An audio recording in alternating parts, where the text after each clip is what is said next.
The moon landing is perhaps the most stark example of the power of human ingenuity that one might come up with. Consider the vast enormity of the technical knowledge required and the calculations involved in sending living humans into this final frontier. The perfectly timed rocket burns, the precisely determined angles of attack, not to mention the innumerable engineering problems, both large and small, that must be overcome to build the rocket in the first place. And now consider that for $40 a month, you can own a device of far greater complexity. A device that pushes to the very edge of our understanding of material science and nanotechnology. One that can be constructed only by the cooperation of hundreds of millions of people, and which in a single second can perform over 66 times the total combined number of computations of the entire 8-day Apollo 11 mission. This device is called an iPhone. It is surely a marvel of technology and a testament to the enormous power of mankind just as fully as the Saturn V rocket. It might not seem like it, but consider the innumerable steps required to construct just one functioning iPhone. First, the phone has various components. These components, along with the labor needed to assemble them, are called factors of production. But of course, these factors also don't come from nowhere. They require their own factors, and those factors require factors, and so on. You can see how quickly this is getting out of hand. But let's dig even deeper. These chains of inputs being progressively transformed and combined into different goods are called lines of production. Consider just the process used to create the microchips to get an idea of the seemingly impossible intricacy involved. The iPhone 16 Pro contains dozens of individual microchips with separate functions that require their own particular considerations in construction. The most important is called the A18 Pro. It is the brain of the phone. This one microchip contains more than 20 billion nanoscopic transistors, capable of performing trillions of computations every second, and it is crammed into a space about the size of your thumbnail. If you could work day and night, making one of these transistors every second with atomic accuracy and no mistakes, it would take you over 600 years to finish just one of these processing units. A semiconductor fabrication plant can produce tens of thousands of wafers per month, each containing about 500 individual A18 chips. Over the course of a few months, each wafer travels between dozens of machines performing hundreds of separate processes to construct a grid of chips. These chips must then be cut, tested, packaged, and shipped to their final destination. And of course, each fabrication machine is itself based on a highly complex knowledge and requires many thousands of different steps in its construction. It is simply not possible for one man to have all of the knowledge and expertise required to orchestrate this process. Millions upon millions of individuals with vastly different areas of expertise across great spans of time who do not share a belief system, culture, or even a language were able to do it without so much as getting together and coming up with a specific plan of action. No one person enumerated and organized the countless steps required to construct a single iPhone, nor even a single one of the components used in its construction. And nobody could do this, not with all the time and resources in the world at their disposal. So how was it done? The answer can be found in the astronomical power of the indirect exchange economy. Let me demonstrate this power by comparing it to a simpler system: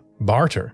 Perhaps John wants some of Sally's pears, and Sally wants some of John's carrots. This is a system of direct exchange, so John would give carrots to Sally, and Sally would give pears to John. This is called a double coincidence of wants. Each party wants what the other has more than what they currently have. This is required for any exchange to take place. If John preferred his carrots to Sally's pears, he would not agree to the trade. A problem with the barter system, therefore, arises whenever there is not a double coincidence of wants. John perhaps desires a new tractor to plough his field, and he knows that Doug has a spare one. When John attempts to trade the tractor for carrots, he finds that Doug refuses. It does not matter what the specific reason for the refusal is. All that matters is that even though Doug doesn't necessarily want to keep his spare tractor, and isn't even using it, he does not want what John has to offer more than the tractor. The way to solve this problem is with indirect exchange. John might know that he can trade his carrots for salt, and that Doug would be willing to trade salt for the tractor. Of course, it might be the case that he also can't directly trade carrots for salt, so he has to first trade the carrots for firewood, which he can then use to exchange for salt. And maybe he can't trade carrots for firewood, and so on. Very quickly, we could end up in a situation where John must perform dozens of individual trades with different people in town involving products that he knows little about, just to get the tractor that he needs.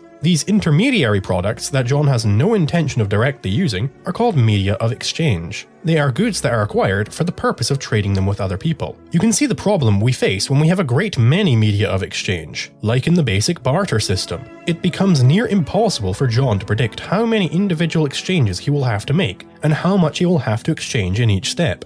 This is where money comes in. As our barter system evolves, eventually people will start holding on to more goods that are in high demand because they know that those goods are more able to be exchanged down the line. The end state of such a system would involve a good which is desired by every person in the market, a universal medium of exchange: money.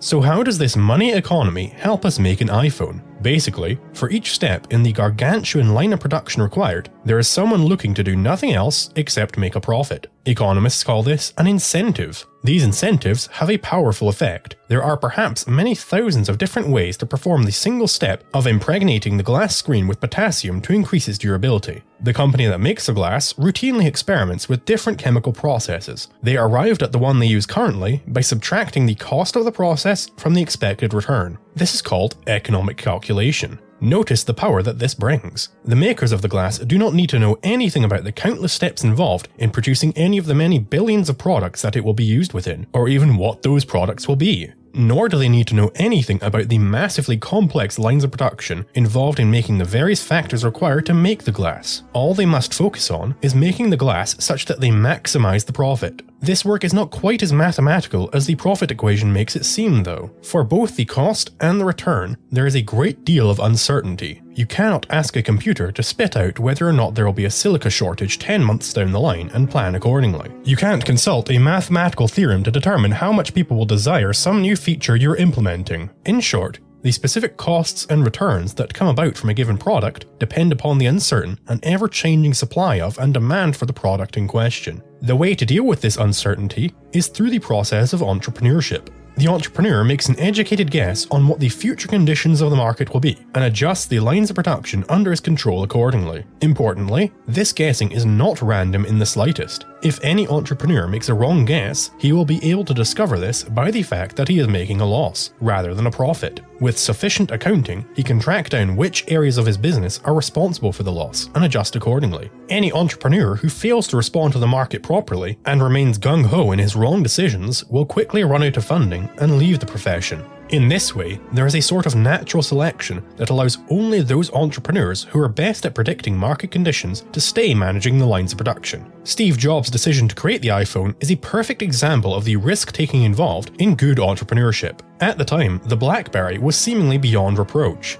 In that year, it was at a 44% market share, up from 33% just a year before. In the midst of this, Apple spent over $150 million to create the original iPhone, and committed its best people to the project. The decision to make the iPhone represents what economists call an opportunity cost, and a massive one at that. Opportunity cost refers to the value of all of the opportunities that one gives up by selecting a given course of action. So by spending all of the engineers and money on the iPhone, Apple could not put these resources to other uses. These resources can only be used towards one end at any given time. The cost involved is that no new Macintosh computers could be developed, no new iPods could be devised, no other new products were possible because all the eggs were thrown into the iPhone basket. This represents a gigantic risk. If Jobs had been wrong, Apple very well might have gone the way of the many now dead businesses from that era. But with great risk comes great reward. If Jobs had played it safer, it could have also cost Apple greatly. Perhaps we'd all still be walking around with BlackBerry or Nokia phones. Perhaps Apple would have had to put their resources towards established products, and we would end up with super advanced iPods for our music needs and a separate phone for calls and emails. This would represent a worse world for everyone. An iPhone is not just a phone with a touchscreen. It is your map of any foreign city, your portal to order food from anywhere you desire at the touch of a finger. It is a portable video camera to capture your fondest memories, and a library with every book you could ever hope to read. It represents such a powerful and fundamental shift in the way that we live our lives that having a smartphone is essentially a requirement for being a member of the modern world. This is just one of the uncountable gifts given to us by entrepreneurs like Steve Jobs.